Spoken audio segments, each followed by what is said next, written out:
Hi, welcome to all of you. This is Ashutosh Bajpai and I'm back this time with a polity video. Under this session I'll be discussing about the Indian polity and the basics of the Indian polity, the framing of the constitutions and the Constituent Assembly, how a constitution makeover uh, from the constitution, and about the debates, what happened there, fundamental rights, president, judiciary, everything. Okay, so let's begin from here. Constituent Assembly, the making of the Constitution. The idea of the Constituent Assembly for India was put forward for the first time by a great person, Mr. M.N. Roy. Who was he? He was a pioneer of the communist movement in India. So here is the question exactly: what was before 1934? So there was no constitution in India. There were, you can say that a kingdom, Britishers were ruling, and before that, as we all know, the uh, Mughals were ruling there. So there were no constitution. India was not a democratic country at that particular time. There were dynasties and there were kingdoms were there. So it was the first time in 1934 when somebody raised voice for the Constituent Assembly, and I think he was the great person, Mr. Aman Roy, who saw a dream for the present India, exactly what is happening nowadays, Parliament and all. So I'll discuss more about it. So in 1935, what happened? Indian National Congress.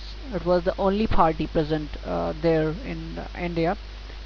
So in 1935, Indian National Congress officially demanded a Constituent Assembly. And one more thing, they were added by the Mr. Jawaharlal Nehru in 1938, because there were a lot of confusions in the mind of the citizens. Because if there will be a constituent assembly, then who will be ruling, and who will be making the rules for the Indians? So it was a big question. So Jawaharlal Nehru clarified everything, and he demanded the free constitution. He said that there will be no outside interference. Means he said that the constitution of free India must be framed without any outside interference. And what happened after that? The finally demand of the Constituent Assembly was accepted by the British government in under the August offer of 1942. And then for the further proceeding, Sir Stanford Cripps, under the Cripps mission, came to the India with a draft proposal and said that the Indian constitution to be adopted after World War II. So what happened?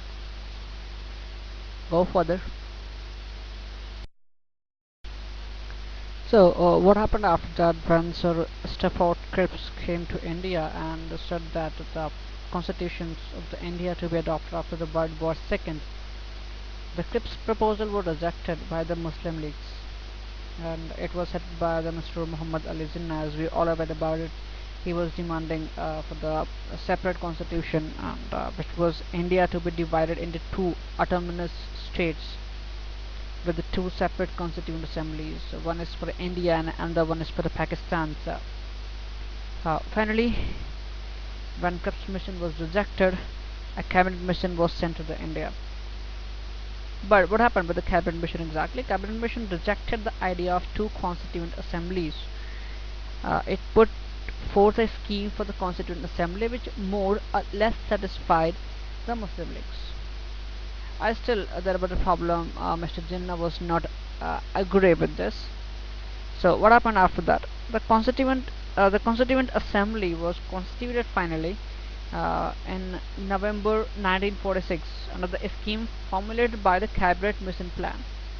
The feature of the scheme were like he was in against.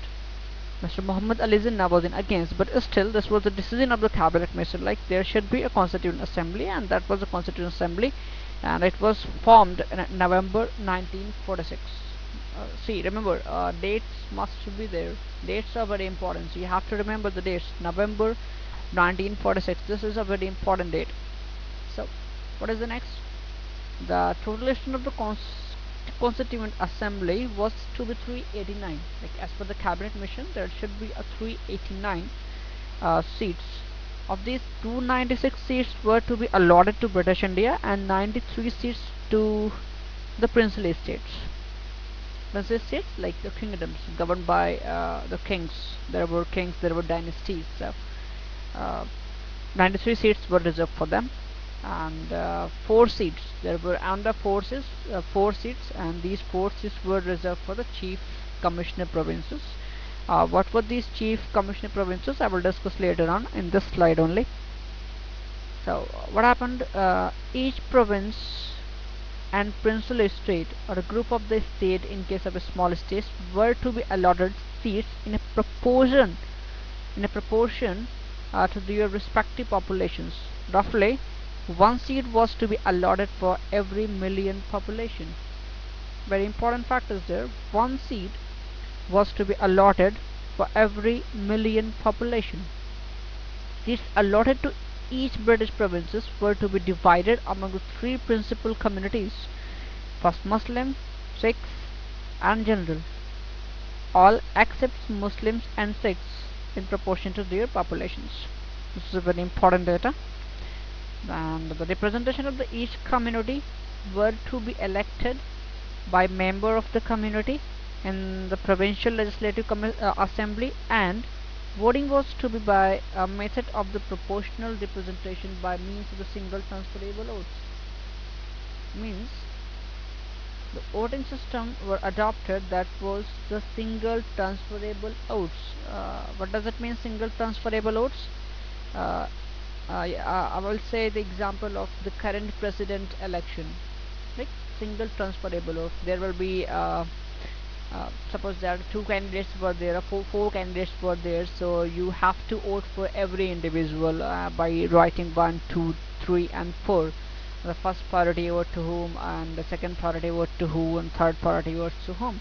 And if anyone is rejected, their votes are distributed equally to the rest of the candidates. It was the system adopted for the voting.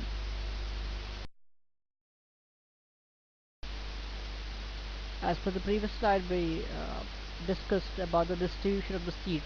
292 seats for the British Indian provinces, and 93 seats for princely states, and 4 seats were allotted for the chief commissioner provinces.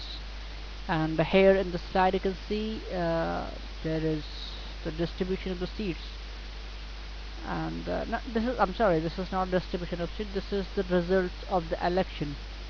So what happened after that? Election to the Constituent Assembly were to be held in July and August, and it was held in July and August 1946. Indian National Congress won 208 seats, and Muslim League 73 seats. Unionist Party 1, Unionist Muslim 1, Unionist Scheduled Caste 1, Krishak Praja Party 1, Scheduled Caste Federation 1, Sikh Non-Congress 1, Communist Party 1, and Independent 8. Means in the other hands we can say Congress won 208, Muslim League 73, and rest 15 seats. Altogether was 296 seats. Okay, so this was the result of the first election that was held for the Constituent Assembly. Here is the community-wise representation in the Constituent Assembly, and the number of Hindus were 163, Muslims 80, Scheduled Caste 31, and Indian Christians 6, backward tribe 6, Sikhs 4, Anglo-Indians 3, Parsis 3, and this way altogether there were number of 296, as we discussed in the previous slide. Like there was the total number 296.